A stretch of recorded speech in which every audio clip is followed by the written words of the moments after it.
got a good heart. He really does. No, you have to meet him. He's an asshole. He's not an asshole. He can just, if people are assholes, he can out asshole you, like I do. People, yeah, you want to get into it? You know, the whole thing with Ahmed Atani and Plumber. You know, Plumber's stupid. God doesn't love me. You know, really. You're a better guy. You're a better parent than God. And I proved it to him in math, and he wanted to throw the table on me. I get people really mad. When I can explain to people how they have fallacies in their belief system, which can get people murdered, they get angry with me because they think they're being righteous and doing the right thing. And then when I explain to them in applied physics simplistically, they get real angry. They want to kill me. Okay, and I remember when I explained it to those people in the parking lot in Sierra Vista, I said, that's not love. People didn't love Jesus. They hated him. They took him and beat the hell out of him and then nailed him to a cross and said, shut the frog up. I hate you. I want you to die and I want you to be tortured and I don't want you to ever speak again. Okay, that wasn't love. They hated that man. Okay, if you look at the crucifixion, that is extreme, vile, abusive, psychotic hate, what they did to him. Okay, there was no love in the room that day. There was so much fear for the people that loved him. They were too afraid to stop all the psychotics that wanted to murder him and obliterate his existence. Okay, here lies the King of the Jews. Anybody else tells the truth like Jesus and acts like Jesus will do this to you too.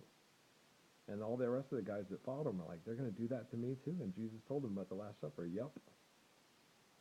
You're going to tell people the truth about themselves, and they love their lie more than they love truth so much that this is what they'll do to you. They're going to do the same thing to me that they did to you. To you that they did to me. Okay.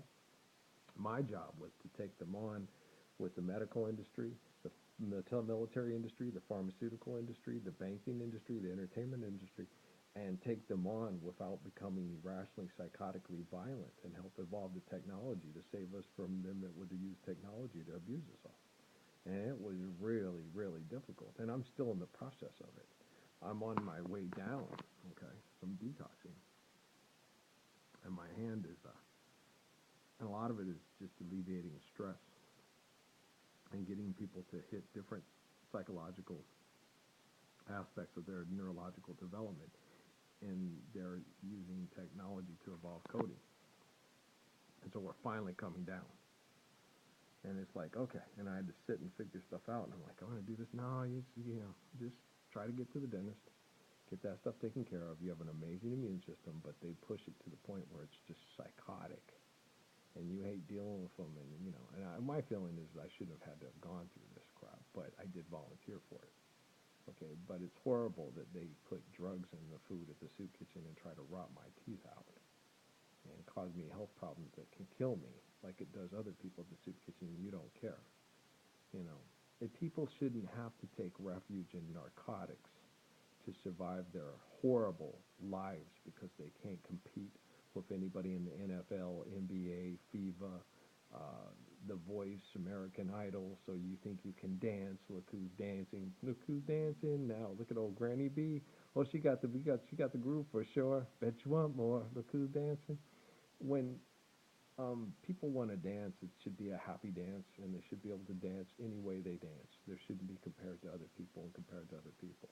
They should just be able to go there. Like I told you that night, John was dancing at our party when most of our candidates won, except for Miss Ferrer, which if she would have left me on there, we would have won it.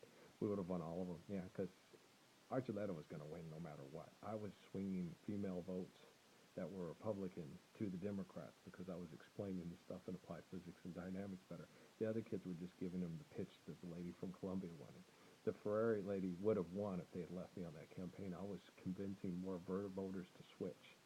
All the people that I couldn't convince, I was getting into it with them because they were assholes. That one guy with the logistics thing, I teach, he has this real nice house. I teach, what was it? He taught economics or something at the university, and I would explain it to him in dynamics. You're teaching people how to be pimps. Watch, and I could explain it to him, and he got all pissed. And it's like, and he called and complained. This guy was rude to me. Of course I was rude to you. You were rude to me. And then I explained to you how rude you are and how beautiful I am. And then I left. Yeah, and he was pissed. Well, because he makes a six-figure salary teaching people archaic economics, and he has a really nice house up on the hill. And he didn't like me talking to him. The other professors I talked to all loved me. They were like, "Wow, you're cool." And the drama professors there was two of them, and I think they were both gay, but they were really cool guys. You know, all these people judge them, and they were like, I think they lived together, which was no problem with me. I thought they were great. I loved them. I was like, you guys are so cool. But the one guy sat there and told me, he goes, "Your Uncle Jesus," he goes, "he pissed people off, and people tried to kill him. You know, he had a lot of fare for the dramatic in him. You know, the way he would go in and toss tables and whoop their ass. So he had more than a flair for dramatic. He could follow it through. Those people were terrified of him, that he was going to kick their ass. No, and they were the ones who explained to me, do you understand that that man went into Texas Stadium and kicked everybody's ass and ran them out? It ran Jerry Jones, the offensive line, the defensive line, and everybody out of Texas Stadium? Wow. Jesus has got the juice. Yes. They explained it to me. I'm like, whoa.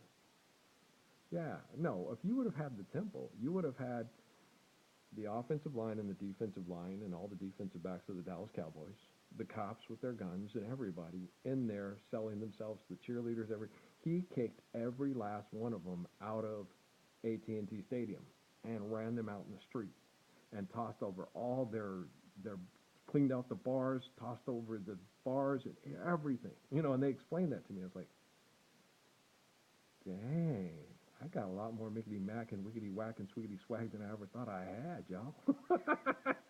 Jesus, we are bad. They all talk about badass. It's not really badass. It's the power of love. It's the power of the glory. You know, it just came out in him, and he didn't make a mistake. Lim said when you read in the Bible that Jesus said he made a mistake when he did that. He wasn't saying it was a mistake. He was saying it was something he had to do that he didn't want to do, but he had to do.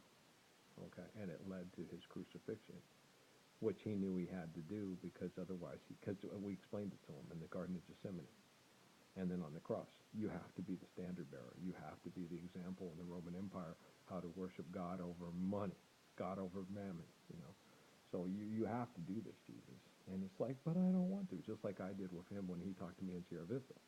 He was all, what if I told you I didn't die? Well, that's not fair, Jesus. They're going to kill me. These motherfuckers are mean. They're trying to kill me, Jesus. They all have sex with my wife, Jesus. They all will steal my kids, Jesus. They all make it to where I can't provide for my kids, Jesus, and then talk shit about me all the time, Jesus. It's like being constantly on the Jerry Springer show and the Maury Povich show on repeat. It sucks. And Judge Judy and Judge Mills Lane, who don't comprehend any real laws except for, hey, you need rocks to live here. Go get me rocks. They don't have me do this job because I'm attractive. It's because I'm intelligent. You're intelligent. You will help people murder each other over rocks to pay extortion to live here over make-believe stuff, and you're intelligent. Well, I'm sure Jesus would like to know that, and so would his nephew Earl. I had no idea Judge Judy was so freaking intelligent. Did you? You better go get some money. I'm into scams. I was watching Judge Faith. I know how scams work. I know how scams work too. First of all, you take this thing that has no value and tell everybody it has value. Then you make them go every day and get that thing that has no value and give it to people that don't believe in real value, or they will incarcerate you, abuse you, and take away your ability to make love to your wife and raise your kids intelligently, teaching them about real value. I know how scams work. Okay, Judge Faith? Maybe you ought to change your name to Judge Hoodwinked. You've been flim-flammed. You've been hoodwinked. We didn't land on Plymouth Rock. Plymouth Rock landed on us. Okay. Maybe Judge Faith needs to watch this. I'm giving you a lesson in Islam from the grave from El Hajj Malik El Shabazz. Okay. We didn't land on Plymouth Rock. Plymouth Rock landed on us. Rocks are only there for the foundation in order to anchor your ship, to get on shore, to get food, to get water, to build shelter, to have a wife who's faithful, and then have faithful kids, and then raise them faithful kids to pass on the Garden of Eden, and not on the burden of proof to how to get scammed over the dark web and the clouds of joy. They ain't mighty clouds of joy, baby girl. Trust me, Judge Faithful. And tell Judge Hatchett, and tell Judge Alex, and tell Judge Joe Brown, and tell all the judges on TV, you've all been judged, and you've all been weighed and measured and found wanting, okay? And I'm not John Pitzer, it's Ralph Earl Parsons Jr., quadruple redneck. Yeah, I hear the NASCAR is revving up now. We parking those. Okay. I love you all, man.